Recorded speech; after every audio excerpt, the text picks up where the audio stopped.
এই কয়েকটি জিনিস মাথায় না রাখলে 2022 সালে সৌদি আরবের মতো এবারও আলজেরিয়ার বিপক্ষে বিপর্যয়ে পড়তে পারে টিম আর্জেন্টিনা। বন্ধুরা, আপনারা এখন বলতে পারেন যে আমাদের কাছে রয়েছে বিশ্বের সেরা কোচ, রয়েছে বিশ্বের সেরা খেলোয়াড় এবং আমাদের টিমটা বর্তমানে র্যাঙ্কিংয়ে 1 নম্বরে রয়েছে। সেই টিমটা 28 নম্বরে থাকা আলজেরিয়াকে দেখে কি ভয় করবে? আমার উত্তর হচ্ছে অবশ্যই ভয় করবে না। তবে গত বিশ্বকাপে আমরা কিন্তু এর থেকে স্টেবল একটা টিম ছিলাম। সেই বিশ্বকাপে 36 ম্যাচ আনবিটেন ছিল টিম আর্জেন্টিনা। কিন্তু কি হয়েছিল? বিপক্ষ টিমকে হালকাভাবে নেওয়ার জন্য সৌদি আরবের বিপক্ষে অপ্রত্যাশিতভাবে বিশ্বকাপের প্রথম ম্যাচে 36 ম্যাচ অপরাজিত থাকা দল হেরে গিয়েছিল। তাই সাবধানের মান নেই। লিওনেল স্ক্যালোনির সমালোচনা করার কোনো অধিকার আমাদের নেই, কিন্তু আপনাকে মাথায় রাখতে হবে এই কয়েকটি জিনিস যদি আর্জেন্টিনা ভুল করে তাহলে কিন্তু আর্জেন্টিনার জন্য আবারও বিপদ হতে পারে।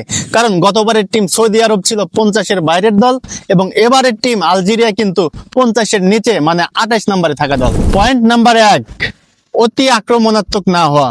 বন্ধুরা, ছোট টিম বলে বা মাঝারি মানের টিম বলে যদি আর্জেন্টিনা অতি আক্রমণে উঠে যায় বা কাউন্টার অ্যাটাক নির্ভর ফুটবল খেলে তাহলে কিন্তু বিপদে পড়তে পারে। কারণ আপনারা জানেন আলজেরিয়া কিন্তু কাউন্টার অ্যাটাক নির্ভর এবং উইং নির্ভর ফুটবল খেলে। সেক্ষেত্রে যদি আর্জেন্টিনার রাইট ব্যাক, লেফট ব্যাক যদি উপরে উঠে যায় বেশি, সেক্ষেত্রে কিন্তু বিপক্ষ দলের রিয়াদ মাহরেজ এবং তাদের যে স্ট্রাইকার রয়েছে আমিন গুইরি, তারা কিন্তু ডিফেন্সের ফাঁক পেলে যে কোনো সময় গোল করতে পারে। পয়েন্ট নাম্বার 2, রিয়াদ মাহরেজকে সুযোগ না দেওয়া।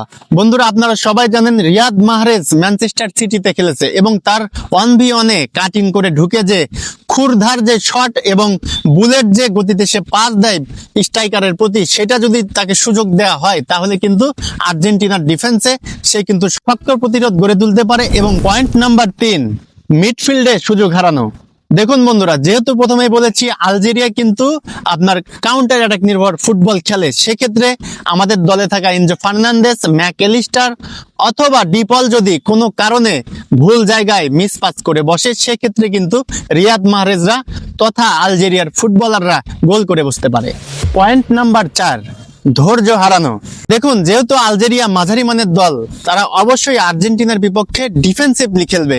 সেক্ষেত্রে যদি আর্জেন্টিনা তাড়াহুড়ো করে বসে এবং গোছানো আক্রমণ না করে তারা অগোছলভাবে পাস খেলতে থাকে, সেক্ষেত্রে কিন্তু আর্জেন্টিনা কাউন্টার অ্যাটাক খেয়ে বসতে পারে।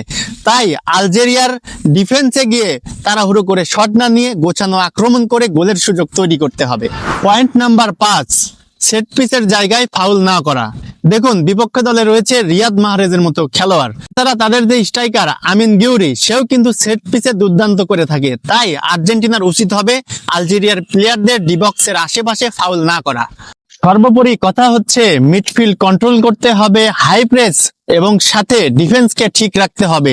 তবেই আলজেরিয়াকে খুব সহজেই টিম আর্জেন্টিনা হারাতে পারবে। এবং সর্বশেষ টিম আর্জেন্টিনার জন্য শুভকামনা থাকবে। আশা করি তারা 2026 সালের বিশ্বকাপও জয় দিয়ে শুরু করতে পারবে। Vamos Argentina.